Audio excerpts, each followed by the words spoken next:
Le Ramada Encore Genève, ainsi que son bar et restaurant The Hub, vous accueillent du lundi au vendredi autour de plats et cocktails savoureux. Bonjour et bienvenue à l'invité de Thierry Dim. Nous avons le plaisir d'accueillir ce matin Madame Corinne Soch. Madame Soch, bonjour. Bonjour Monsieur Dim. Vous êtes la présidente du CERFI et l'une des cofondatrices justement de cette entreprise, une entreprise informatique qui a été créée il y a déjà 17 ans. Et on se rend compte aujourd'hui que les entreprises ont une seule obsession, celle de réduire les coûts. Et l'informatique justement est l'un des secteurs où cette pratique est souvent pratiquée.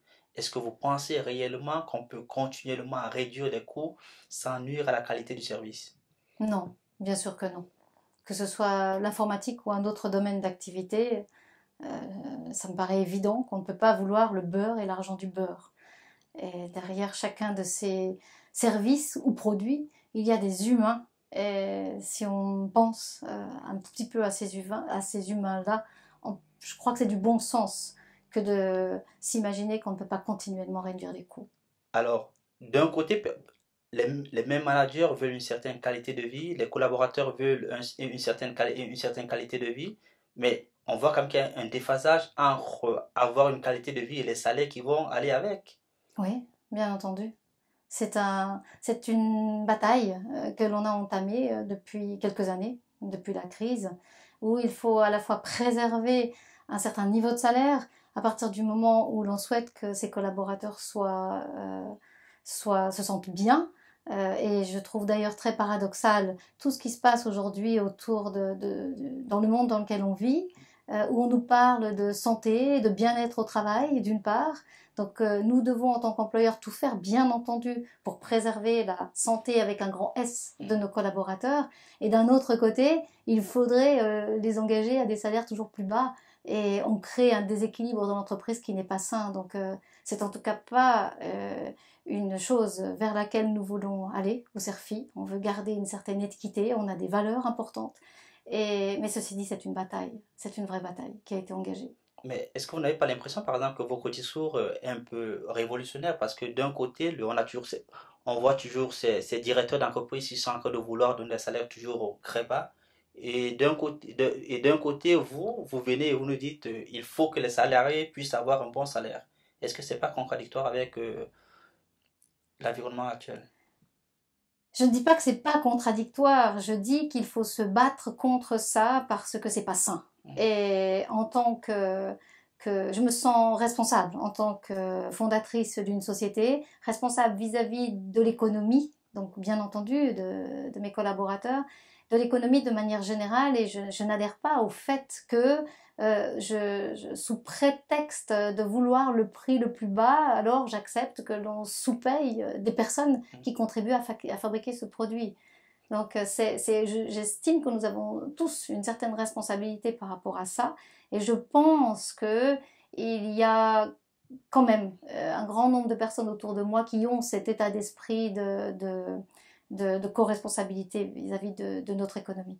Alors, je n'aimerais pas vous décevoir, mais j'ai quand même l'impression que les entreprises, quand elles demandent une offre, le plus souvent, elles prennent l'offre globalement la plus basse, quoi. Eh oui.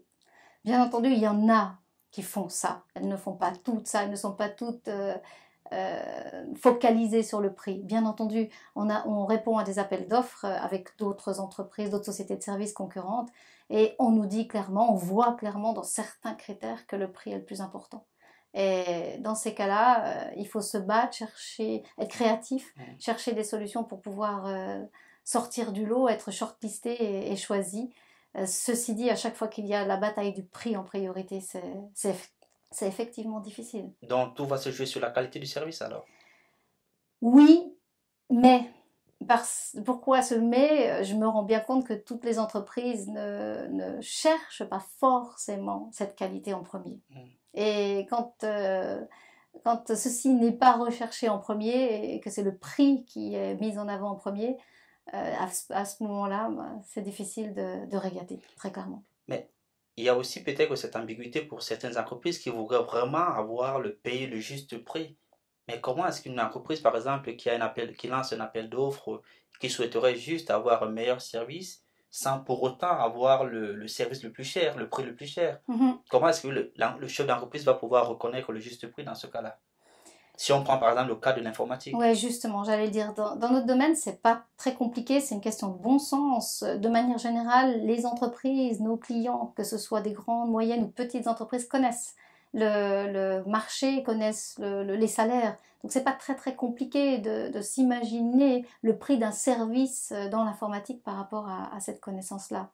Donc c'est pas quelque chose de... Ouais, c'est plus une question de bon sens, d'une part, et d'autre part, de savoir ce que l'on veut. Est-ce que l'on souhaite la qualité tout en effectivement demandant pas de la surqualité non plus, tout en souhaitant être respecté, parce que je pense que faire un prix raisonnable fait partie de cette fameuse responsabilité dont j'ai parlé tout à l'heure et aide les entreprises à prendre les bonnes décisions.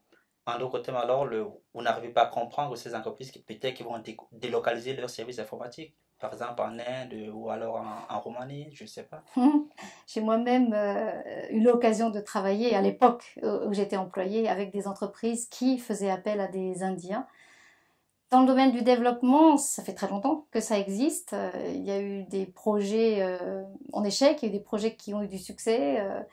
Je pense que ça peut fonctionner dans certains cas de figure, et puis dans d'autres, on a vraiment besoin de la proximité, que ce soit pour du développement ou pour du support. C'est cette proximité-là qui apporte la qualité dont on a besoin, dont les utilisateurs ont besoin, et c'est vraiment là que se situe le CERFI. Alors, quand on entend beaucoup de discours, quand même, il y a toujours des termes qui reviennent, la qualité, les valeurs. Pour vous, c'est important, des valeurs? C'est très important. Et la première valeur qui compte le plus pour nous, c'est la confiance. Tout simplement, nous sommes une société de services, 130 collaborateurs qui travaillent pour des clients qui, quelquefois, sont toute la journée en clientèle. On parle de mission. Et avant tout, on doit avoir confiance en ces collaborateurs-là. On ne peut pas leur donner la responsabilité de porter le CERFI avec eux et les envoyer en clientèle. Donc c'est vraiment la première valeur que l'on donne ou que l'on inculque. Et puis ensuite de ça, il y a l'esprit d'équipe. On ne peut pas faire de la qualité sans être une vraie équipe qui fonctionne ensemble. Et j'y ajouterai le respect. Et de nouveau, on est autour de l'humain, que ce soit au niveau de nos propres collaborateurs, au niveau du client. Si on n'a pas le respect les uns des autres, on ne peut pas avoir la qualité non plus. Et moi, j'y ajouterais la fierté, parce que j'aime le fait d'être fier de ce que l'on fait, d'être fier de mes propres collaborateurs. Et puis, pour terminer, l'implication qui couronne un petit peu le tout et qui amène la touche de cette qualité suisse que nous aimons tant. Merci Madame Soch. Avec grand plaisir. Merci à vous, Monsieur Lim. Quant à vous, nous vous donnons rendez-vous très prochainement avec un nouvel invité. Au revoir.